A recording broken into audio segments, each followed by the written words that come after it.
exclusividade que consagra, qualidade que encanta. Assim é a TV Medalhão, trazendo o mundo das joias até você. Assista ao nosso programa diariamente das 11h30 da noite às 3 da manhã, aqui na TV Aparecida. Sabia que ao longo das últimas décadas, projetos brasileiros ajudaram a ampliar o monitoramento ambiental, fortalecer a pesquisa científica e impulsionar a inovação tecnológica nacional? O Brasil ocupa uma área de mais de 8 milhões de quilômetros quadrados e monitorar um território tão vasto exige tecnologia de ponta. Neste cenário, o Instituto Nacional de Pesquisas Espaciais, o INPE, se tornou uma das principais referências do país na produção de conhecimento científico e no desenvolvimento de missões espaciais. Então vamos fazer o seguinte, vamos conversar um pouquinho sobre o assunto? Quem nos conta é o engenheiro espacial do INPE, Dr. Douglas Rodrigues. Seja muito bem-vindo. Boa tarde, Boa prazer. tarde. Seja bem-vindo. Tudo bem, seja bem-vindo. Fica à vontade. Muito obrigado.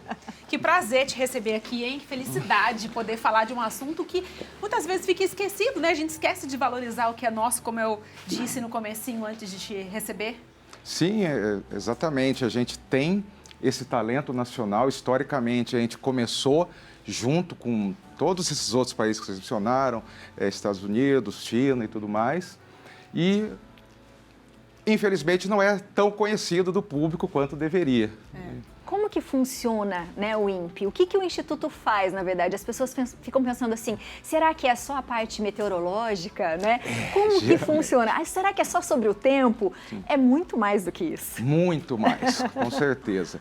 O INPE, ele é o Instituto Nacional de Pesquisas Espaciais, ele é uma ICT, Instituto de Ciência, Tecnologia e Inovação, ligado diretamente ao Ministério da Ciência, Tecnologia e Inovação, e ele já existe há quase 65 anos, a serem completados este ano.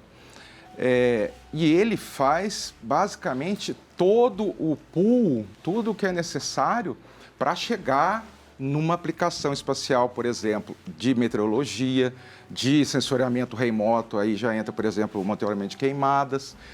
Mas a gente começa desde toda a parte de ciência espacial, a parte de engenharia e tecnologias espaciais, toda a parte da infraestrutura necessária para prover esse desenvolvimento e até que chega finalmente a conclusão do desenvolvimento de um satélite, de uma missão satelital e após entrar em órbita esse satélite, aí sim entra a outra parte que também é feita no INPE, que é a parte de sensoriamento remoto e de meteorologia, que a gente costuma chamar de aplicações espaciais.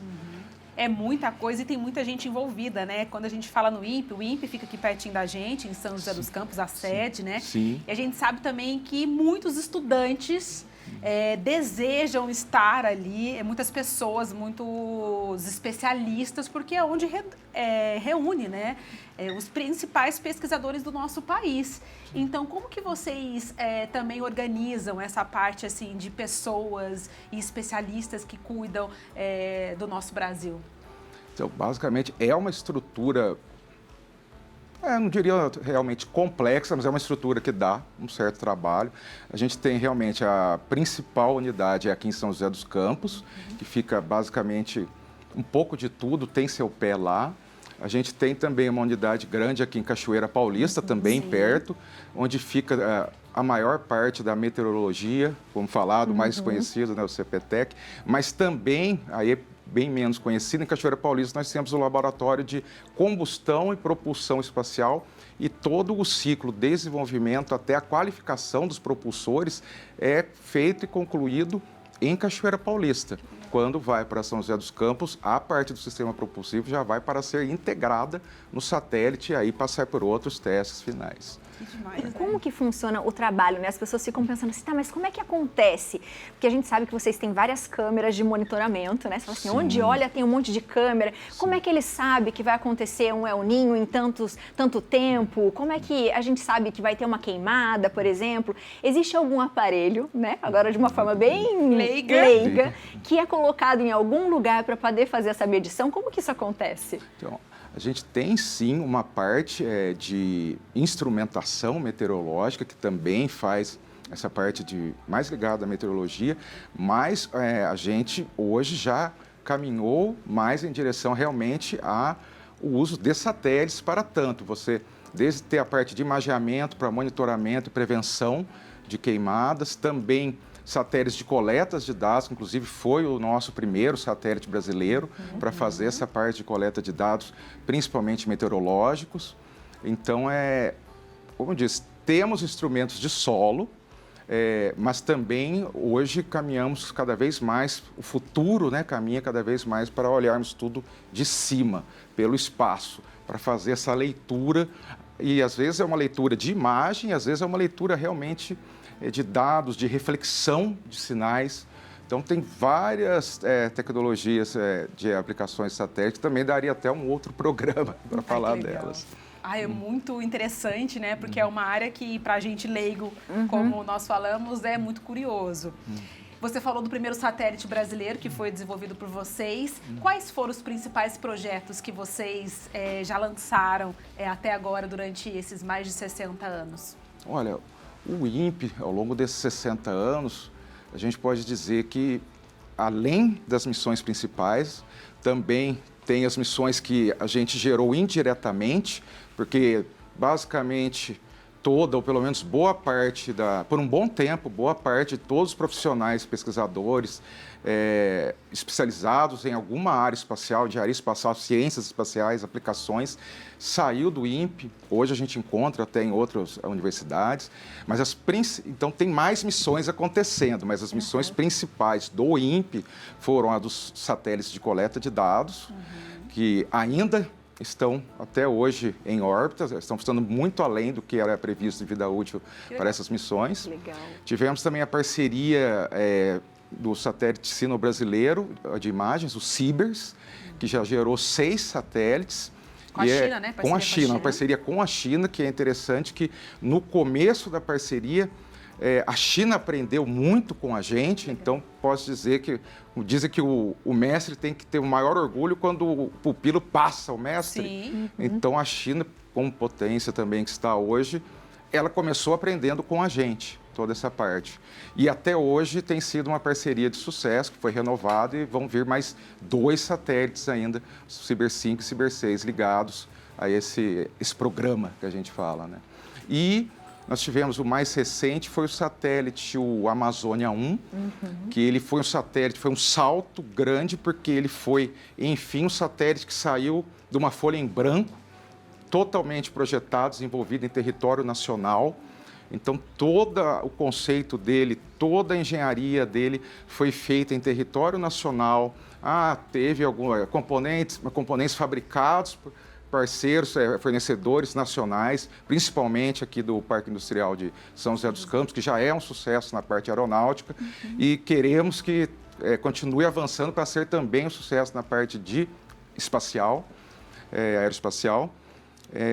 Então, e agora, em 2027, a gente já tem também previsto o lançamento do satélite Amazônia 1B, que ele vai ter até uma nova tecnologia embarcada, a gente chama reflectometria. GNSS é um sistema global de navegação por satélite que usa de reflectometria. Então, ele vai pegar não só dados, ele vai pegar ecos de constelações do sistema GPS já existente americano, do sistema Galileu, que é o GPS da União Europeia, e ele vai, com esses ecos, trazer dados, inclusive, só com esses dados refletidos, trazer dados quanto à umidade, quanto a comportamento de camadas de gelo, quanto a condições de agricultura. Ele vai enriquecer ainda mais o que hoje a gente obtém prioritariamente com imagens e com coletas de dados, vamos dizer assim, não tão apontadas, não tão programadas. Ele vai melhorar muito essa nossa potência para ir naquele ponto que a gente quer saber.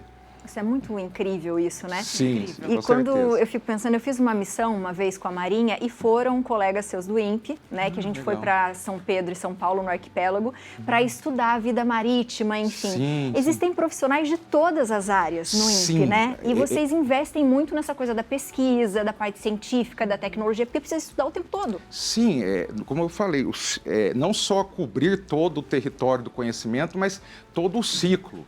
Então, a gente tem desde cada uma daquelas áreas que eu falei, ciência espacial, engenharia, aplicações, você tem desde a pesquisa básica sendo feita ali, você tem a pesquisa aplicada, que já caminha para ser empregado no desenvolvimento tecnológico, na construção dessa tecnologia, na aplicação dessa tecnologia no satélite ou em alguma tecnologia similar da área.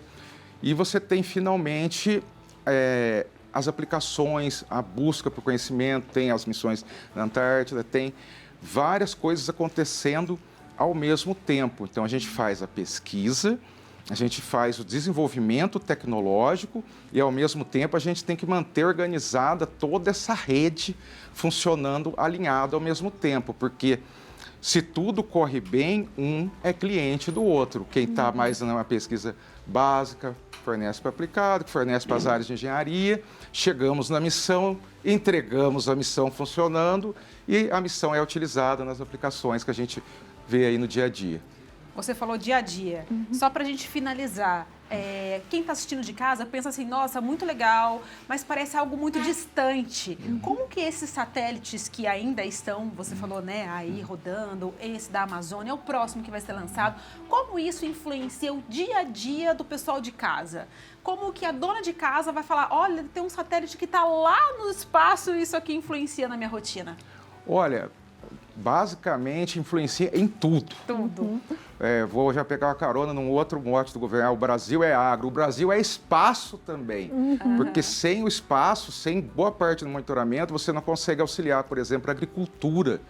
Quando você vê algumas tecnologias, a agricultura, aquelas máquinas daquele filme Interestelar fazendo a parte da agricultura, elas navegam por sistemas GPS. Você tem um monitoramento de solo, você tem um monitoramento da velocidade do vento no oceano, fazer uma previsão meteorológica. Basicamente, para garantir que chegue comida na nossa mesa, um dos maiores usuários de toda a nossa tecnologia são o pessoal da agricultura. Nós não só agricultura, temos aplicações em segurança, segurança e soberania nacional, monitoramento do território. Temos a parte de comunicações, porque muitas das nossas comunicações hoje em dia dependem de satélites. Temos também soluções satelitais para comunicação internet em áreas remotas, que a gente vê acontecendo cada vez mais no dia a dia.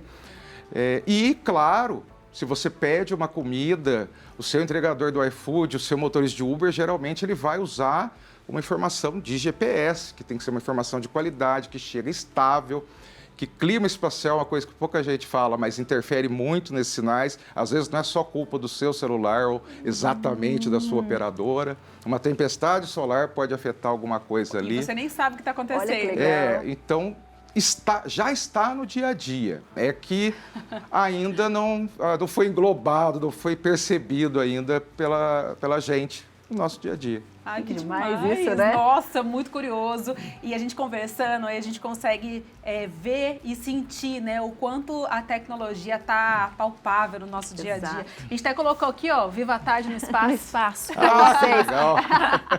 Eu Muito acho bom. que é legal quando você vai falando que a impressão que a gente tem é que vocês são um grande óculos, né? É uma grande lente de tudo que está acontecendo e que vocês vão indicando alguns caminhos para a gente em todos os sentidos, Vão né? abrindo os caminhos, Os né? caminhos para que a gente passe. Não Parabéns. deixa de ser a função da ciência, sempre mostrar os caminhos. Exatamente. Desbravando, exatamente, muito bom. Muito Muito legal, bom. muito. Seja sempre bem-vindo. E a muito gente está obrigado. devendo uma visita lá, porque um dia a gente quer ir lá com a equipe para a gente ver de perto. Pode ser? Com certeza, considerem meu convite feito. Fechado, a gente Obrigada, vai. viu? Obrigada Muito obrigado, mesmo pelo carinho, pela convite, presença. mais uma vez. Obrigada. Parabéns pelo trabalho. E você de casa, se tem dúvidas, pode pegar bastante informação. Se tem dúvida com o tempo, eu tenho certeza Sim. que já entra no site para saber. Então, aproveite também e comente na fotinho depois. Sim, senhora.